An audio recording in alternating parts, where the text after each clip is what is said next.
All right, everybody, what we are looking at here is a video of me playing The Climb, which is a game by Crytek on the Oculus Rift. And in this video, in the next 5 minutes, you are about to watch me get the number 9 score in the world on this level. This level is the Alps. It is the easy course of the Alps. That doesn't mean the difficulty has been turned down. There's just 3 different courses in each of the mountains, and this is the first course in the Alps, and you are currently watching me be the 9th best person to ever run this level. And kind of what happened is I think a lot of people aren't playing this game because I just happened to do okay. I guess I was doing pretty well, and I looked, and I got the number 9 score in the world, and I was like, oh, this is fun. Why don't I set everything up, I'll do it again. I wasn't even trying. Now that I'm trying, it should be easy to do it again, and I'll record myself doing it, put it on the internet. So I did all that. I was able to top my score pretty quickly, but there were some recording troubles because I hadn't recorded myself playing virtual reality games yet. Here I am on the first platform. I'm a third of the way done, taking a break, chalking my hands, taking in some scenery.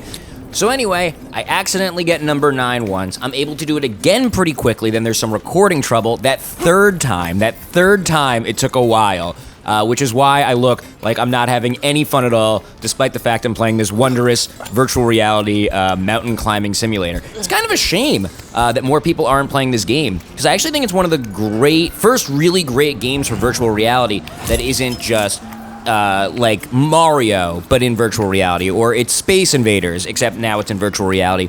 This is like a real deal, new idea that couldn't have existed before virtual reality, and it's pretty fun.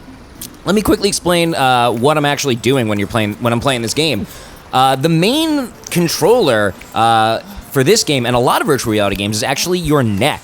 You want to look at the next thing you want your hands to grab, and then you squeeze the left trigger for your left hand and the right trigger for your right hand. There's a few other mechanics, like you can see me chalking my hand right there, but that's basically the game, and I can feel a lot of people watching this video and thinking that like a video game that simulates going outside is kind of dumb, and why don't you actually go outside, and this isn't actually like mountain climbing, and that's right. I mean, this obviously is not actually what climbing is like. Your feet aren't even really a part of the game. But it kind of reminds me of one of my all-time favorite video game franchises, Tony Hawk's Pro Skater. Because Tony Hawk's Pro Skater, hold on, here I am on the second platform, and now 2/3 of the way down, I'm going to take in a little chalk. Time freezes on the platform, so that's a good opportunity to read chalk. Anyway, Tony Hawk's Pro Skater, obviously not a realistic skateboarding game, but I think when you play the game, you can tell that it is a labor of love from people who really love skateboarding, people who have a genuine passion for skateboarding and try to kind of distill some of what makes skateboarding fun and put that into a video game. And I get the same vibe from The Climb, that even though it's not a realistic climbing game, this was made by people who really have a passion for climbing and an appreciation for climbing.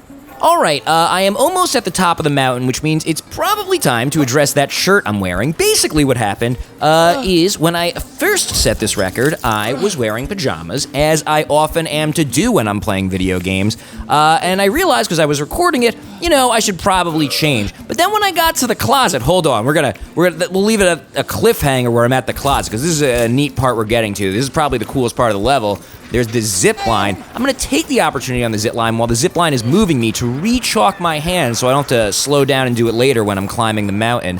And I'm going to look around. This game's great. This is a really great virtual reality game, and I strongly recommend it if you have an Oculus. Anyway, I'm at the closet, and I'm like, what am I going to do? Like, act like I'm wearing a shirt with buttons while I'm sitting around playing video games by myself? It felt like I was putting on airs. It felt like I was just, lying. And it didn't feel right. And I guess I could have just worn a t-shirt or something. But this somehow is what I came up with. And I can't totally explain it. But frankly, the only people I should have to explain it to are the 8 people on Earth who are better than me at the Alps easy in The Climb. But one more thing I do want to explain I don't have to explain myself. Let me be clear about that. But one more thing I want to explain before I get to the top is those googly eyes. They were actually a little big for the Oculus and covered up some of the sensors that the Oculus needs to know where your head is, and I later had to remove them as much as I enjoyed them. So if you are going to fix, good jump there. If you are going to fix googly eyes to your Oculus, and I strongly recommend it, I'd say don't go for the giant ones. They actually cover up some important sensors. It was easy to take them off, but, learn from my googly eye virtual reality mistakes. It's a new technology. We're still figuring it out. And here I am at the top of the mountain, very satisfied with my climb. I look down, I'm anxious to check my score, but watch me here. A legitimate exhale. That's how into this game I am. I'm telling you, if you guys can play it, the climb, well worth checking out. All right, here is the part where the game calculates my score. You can see I am on edge like a figure skater waiting for her Olympic scores to come in. I'm freaking out. But there it is. That is enough. And it doesn't quite tell you, so I've got to back out to the menu, go to the level select screen to see that, yes, I am number 9 in the world. And here I allow myself just a brief moment to celebrate the total success and total failure that is this video. Thanks for watching.